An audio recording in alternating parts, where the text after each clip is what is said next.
안녕하십니까? 커피 라이프의 혜림, 유정입니다. 미국의 소설가 거트루드 스타인의 커피를 마실 때가 가장 좋다 생각할 시간을 주기 때문이다. 그것은 음료 이상이다 라는 커피와 관련된 명언이 있습니다. 이 명언처럼 커피는 정말 우리 삶 속에 자연스럽게 스며들어 있고 이제는 많은 현대인들에게 물만큼 꼭 필요한 존재가 된 것 같습니다. 맞아요. 요즘 지나가는 사람들 손에 꼭 커피가 들려있는 것만 봐도 사람들의 커피에 대한 사랑과 관심이 정말 커진 것만 같아요.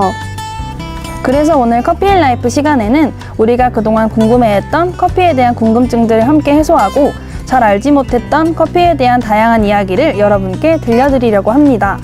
이번 시간 제목인 커피 인 라이프처럼 우리 삶에 자리 잡은 커피. 그럼 제일 먼저 커피의 역사에 대해 소개해 보도록 하겠습니다. 저와 함께 커피의 역사 속으로 떠나볼까요? 우리가 항상 즐겨 먹는 커피의 역사가 어떻게 시작되었는지 여러분들은 궁금하시지 않으신가요? 우리가 생각했던 것보다 커피의 역사는 꽤 오래전으로 돌아가서 시작합니다. 전해져 내려오는 기록에 의하면 커피는 8세기경 에티오피아에서부터 시작합니다. 우리가 즐겨 마시는 커피가 에티오피아에서부터 처음 시작되었다고 볼 수 있겠죠? 8세기경 에티오피아의 한 양치기인 칼디라는 소녀는 염소들이 빨간 열매를 먹고 밤새 울부짖는 것을 보았습니다. 그를 이상하게 생각하여 열매를 따서 먹어보니 칼디 역시 밤새 잠을 못 이루게 됩니다. 밤새 잠을 이루지 못하는 염소들과 칼디를 보는 수도승은 그 붉은 열매는 악마의 열매다라고 하면서 불 속으로 던져버리게 됩니다. 그런데 이상하게도 그 붉은 열매에서는 향기로운 냄새가 났고 그를 신기하게 생각한 한 수도승은 그 열매를 직접 먹어보고 탐구해보면서 음료로 제조했다고 합니다. 처음엔 악마의 열매라며 먹지 않았지만 시간이 지나면서 수도승은 기도할 때 그 열매로 만든 음료를 먹으면 졸음이 달아나고 정신이 맑아지는 것을 느끼고 계속하여 마셨다고 합니다. 이렇게 사람들로부터 전해진 붉은 열매는 말리고 갈아서 지금의 우리가 알고 있는 커피로 탄생하게 되었답니다. 그렇게 9세기부터 아라비아 반도로 전해지면서 에티오피아 외에도 재배를 하게 되고 더 많은 나라로도 전파되어 우리나라에는 고종 19년에 처음 들여와 먹게 되었다고 합니다. 처음엔 굉장히 귀한 음료였는데 지금은 언제, 어디서든지 누구나 즐길 수 있는 그런 음료가 되었다니 정말 신기하죠? 여태까지 간략하게 커피의 역사에 대해서 알아보았습니다. 그럼 다음 코너로 가보실까요? 오늘날 우리가 커피를 쉽게 접할 수 있기까지 정말 오랜 시간이 걸렸네요. 우리는 대부분 이 커피를 카페에서 사 먹거나 집에서 홈커피로 즐기고 있잖아요. 우리가 마시는 커피가 되기 전에 감이 가장 중요하다고 할 수 있는 과정이 있습니다. 바로 생두가 원두가 되는 과정인 로스팅인데요. 그래서 저희가 준비한 다음 이야기는 바로 로스팅입니다. 로스팅 과정을 여러분들께 보여드리기 위해 저희가 직접 생두 공수부터 로스팅까지 하여 커피를 만드는 한 카페에 다녀왔습니다. 그럼 로스팅 이야기 시작합니다. 여기는 아담하지만 커피의 향기로 가득 차 있는 대전에 위치한 한 카페입니다.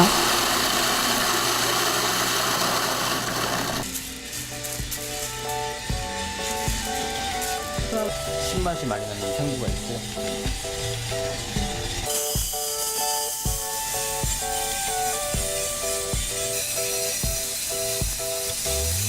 풀풀보다는 내가 꺼낼 거예요.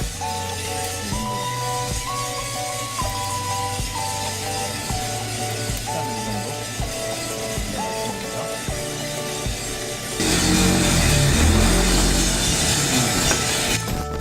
저는 저게 색이 저렇게 변하는지 몰랐어요.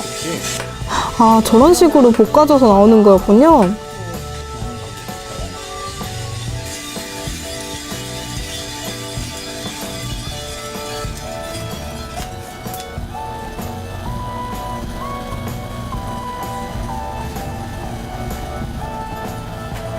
이 카페에서 로스팅하는 시간만 되면 이 골목에서 커피 향기가 가득해요. 맞아요.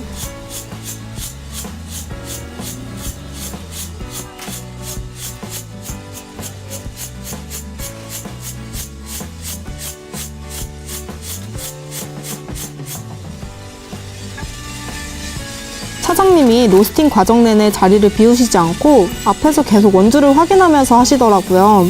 생각보다 시간과 정성이 많이 들어가는 작업이라는 걸 또 한 번 느꼈습니다.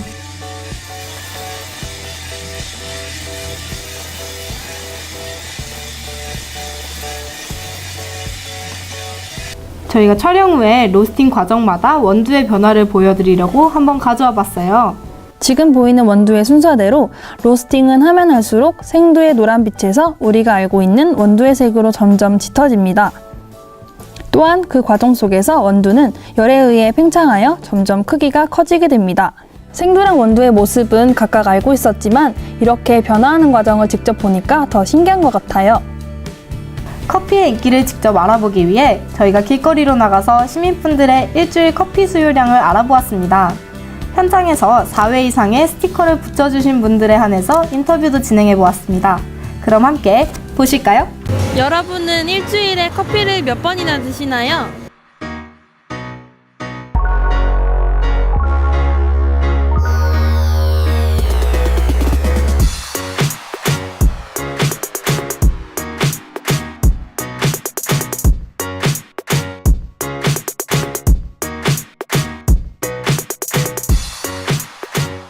지금 일주일에 커피 4회 이상 마신다에 스티커를 붙여주셨는데 이렇게 자주 드시게 되시는 이유가 있으세요? 원래 커피를 그렇게 좋아하진 않았는데 커피 믹스를 자주 먹다 보니까 달달한 맛에 자주 먹는 것 같아요. 그러면 주로 평소에 어떤 커피 자주 드세요? 집에서는 커피 믹스 많이 먹는 편이고요. 카페 같은 데 가면 이제 카라멜 마키아토 같은 그 좀 달달한 그런 거 자주 먹고 있어요.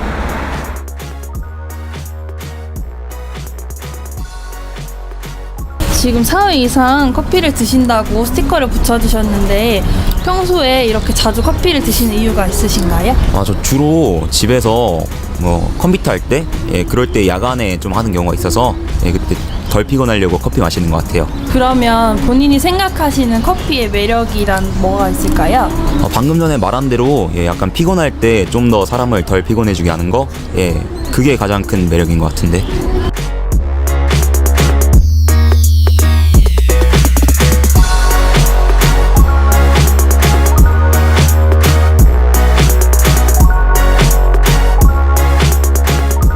시민분들께서 4회 이상의 스티커를 가장 많이 붙여주신 것만 보아도 커피의 인기와 현대인들의 커피 수요량이 꽤 높다는 걸 다시 한번 알 수 있었습니다.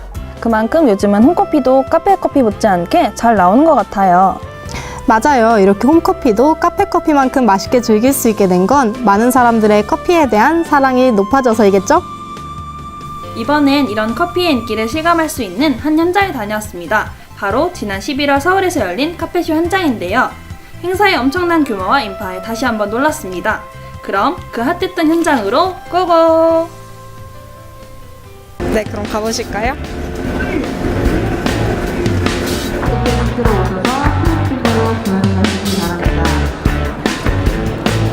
이곳은 제16회 커피쇼가 열리고 있는 삼성 코엑스입니다. 지금부터 구경해 보실까요?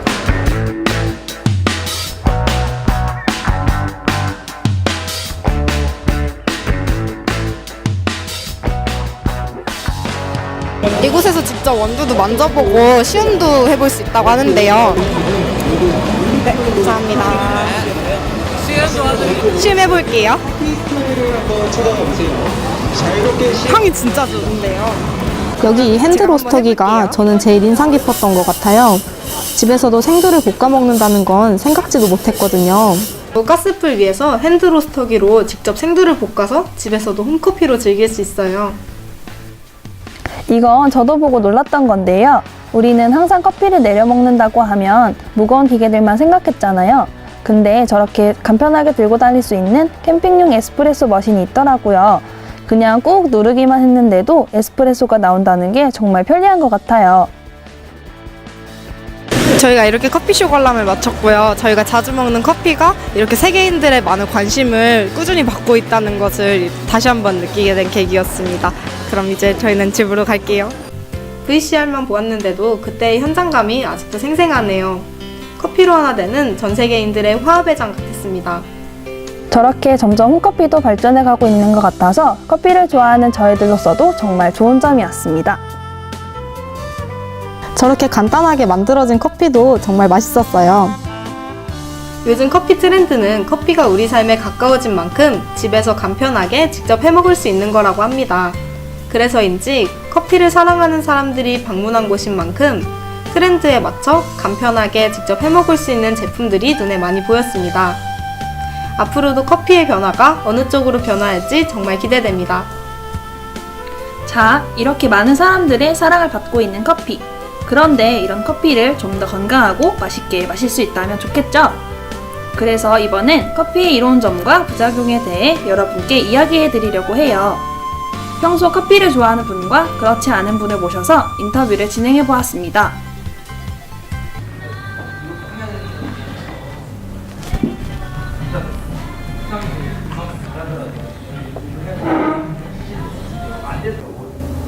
안녕하세요.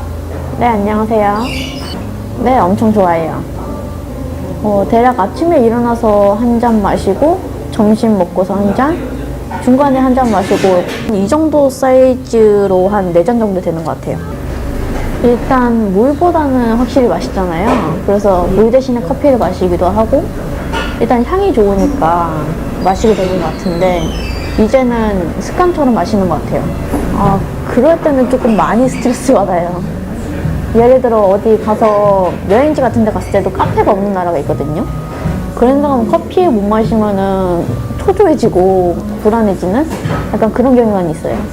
네, 대부분 그렇게 해서 집중을 했었으니까 이제 그게 익숙해진 것 같아요. 일단 향이 좋다는 게 제일 좋은 매력인 것 같아요. 평소에 마실 때도 향 많이 맡고서 마시잖아요, 커피 같은 경우에는. 그래서 카페를 고를 때도 향 먼저 보고서 고르기 때문에 향이 제일 큰 매력인 것 같아요. 다른 사람이 마시는 물처럼 저한테는 그냥 물 같은 존재죠. 대부분 사람들은 물을 많이 마셔야지 뭐 건강하다, 꼭 필요한 물질이잖아요. 근데 저한테는 커피가 그런 존재인 것 같아요. 안 그래도 요즘에는 주변 걱정도 있고 해서 한 하루에 2잔 정도를 줄여보려고 하고 있어요. 최대한 이제 건강하게 커피를 섭취하는 그런 버릇도 좀 들여야 될 것 같기도 하고 해서 한번 노력은 해보려고요. 인터뷰에 응해주셔서 감사합니다. 앞으로 커피 건강하고 맛있게 드시기 바랄게요. 네. 현미양은 커피를 마시면 집중하는 데 도움이 되고 기분이 좋아진다고 해요.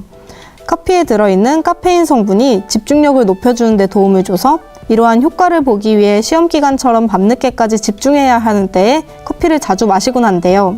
하지만 이러한 이로운 영양 말고도 선미향은 커피를 장시간 마시지 못하면 불안하거나 집중력이 흐트러져서 커피를 꼭 찾게 된다고 해요. 약속한 것처럼 커피를 조금씩 줄여나가서 좋아하는 커피를 건강하게 즐길 수 있었으면 좋겠어요.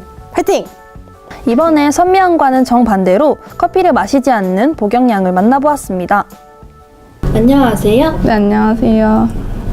평소에 커피를 잘 드시지 않는다고 들었어요. 혹시 그 이유가 어떻게 되세요? 제가 몸에 카페인이 맞지 않아서 카페인을 먹은 날에는 밤에 잠을 못 잔다거나 머리가 아프다거나 심할 경우에는 심장 박동이 느껴질 정도로 빨리 뛰어서 커피를 멀리하게 되었어요. 그럼 평소에 카페에서는 주로 어떤 음료를 시켜 드세요? 지금 먹고 있는 이 허브티처럼 카페인이 없는 음료나 아니면 과일로 만든 음료 같은 거를 시켜 먹곤 해요. 보경양은 선미향과는 정반대로 커피를 마셔서 카페인을 섭취할 경우 오히려 커피의 카페인 때문에 심장이 평소보다 더 빨리 뛰고 힘들어하기도 한대요. 이렇게 사람마다 커피에게 받는 영향이 다른가 봐요. 커피는 분명 이로운 점도 가지고 있지만 부작용도 가지고 있다고 해요. 커피의 부작용과 함께 커피를 어떻게 하면 좀 더 건강하게 마실 수 있을지 이창범 선생님과 함께 화상 인터뷰를 한번 진행해서 여쭤보았습니다. 요즘 사람들이 커피를 많이 즐겨 마시는데 궁금해하는 부분들이 많더라고요. 그러한 부분들을 해소시켜보고자 합니다. 먼저 첫 번째 질문 드릴게요. 커피를 많이 마시면 정말 잠이 안 오나요? 커피를 많이 섭취하는 것과 잠을 못 자는 것이 정말 의학적으로 연관이 있는지 궁금합니다. 커피에는 각성 효과를 일으키는 성분이 들어있습니다. 이러한 성분을 많이 섭취할 경우 수면 상태가 오래 지속되지 못하는 것으로 나와 있습니다. 물론 사람에 따라 다르긴 하지만 예민한 사람일수록 잠에 깊이 들지 못하거나 잠에 못 들긴 하죠. 커피도 약처럼 내성이 생기나요? 평소 커피를 많이 먹는 사람이 갑자기 커피를 안 먹으면 금단 증상이 생기거나 커피를 안 먹던 사람이 갑자기 커피를 마시게 됐을 때 없던 증상이 생기는 그런 증상들이 있을까요? 예, 사람마다 다를 수는 있지만 커피도 자주 마시면 내성이 생겨서 각성 효과가 높아진다는 연구 결과가 있습니다. 커피를 매일 한 잔씩 마시던 사람은 카페인에 대한 내성이 생겨 커피를 마실 때 카페인에 대한 각성 효과가 기본적인 수준에 그치고 올라가지 않는다고 하는데요. 평소 커피를 많이 마시던 사람이 갑자기 카페인이 없는 음료를 마실 경우 각성 상태가 크게 저하되고 두통이 증가한다는 연구 결과가 있습니다. 이러한 연구 결과를 볼 때 커피도 약처럼 내성이 생긴다고 볼 수 있습니다. 네, 그러면 커피는 하루에 몇 잔 정도 마시는 것이 적절한지, 그리고 많이 먹으면 정말 저희 건강에 해로울 수 있는지 여쭤보고 싶습니다. 예, 커피에는 항산화 물질인 폴리페놀 등 건강에 이로운 성분이 포함되어 있어 아메리카노 기준 하루 한두 잔 정도의 섭취하면 당뇨병과 각종 암, 파킨슨병 등을 예방할 가능성이 있습니다. 하지만 커피에는 이런 성분뿐만 아니라 과도하게 섭취할 경우 해로운 카페인도 포함되어 있기 때문에 하루 카페인 섭취 권장량을 넘지 않는 것이 좋습니다. 카페인 하루 섭취 권장량은 성인 기준 400mg이기 때문에 하루 한두 잔이 적당하다고 봅니다. 지금까지 인터뷰 응답해주셔서 감사합니다. 감사합니다. 그렇군요. 선생님의 말씀을 듣고 나니 커피에 대한 궁금증이 좀 풀린 것 같아요. 커피에 들어있는 카페인의 보통 성인 기준 하루 평균 권장량은 400mg입니다. 이 정도 사이즈로 2잔 정도 되는 양입니다. 적당량은 우리 몸에 도움이 되기도 하지만 무엇이든지 과유불급이라는 말이 있듯이 적당량은 지켜가며 마신다면 더욱 좋은 음료가 될 수 있겠죠? 여러분, 커피인 라이프 시간 유익하고 재밌는 시간이 되셨나요? 지금까지 이렇게 커피에 대한 다양한 이야기들과 궁금증들, 그리고 건강하게 마시기 위한 하루 권장량까지 이야기해보았습니다. 이제는 정말 현대인의 필수품이 된 커피. 항상 마시기만 해서 잘 몰랐던 이야기들을 이번 시간을 통해 알아갈 수 있는 시간이었으면 좋겠고, 우리 모두 건강하고 즐겁게 커피를 마실 수 있는 데 도움이 된 시간이었으면 좋겠어요. 커피에 대해 알고 마시면 커피를 좀 더 향기롭게 즐길 수 있겠죠? 다음 시간엔 더욱 재미있고 유익한 내용으로 찾아오겠습니다. 지금까지 커피인 라이프의 유정, 혜림이었습니다. 안녕.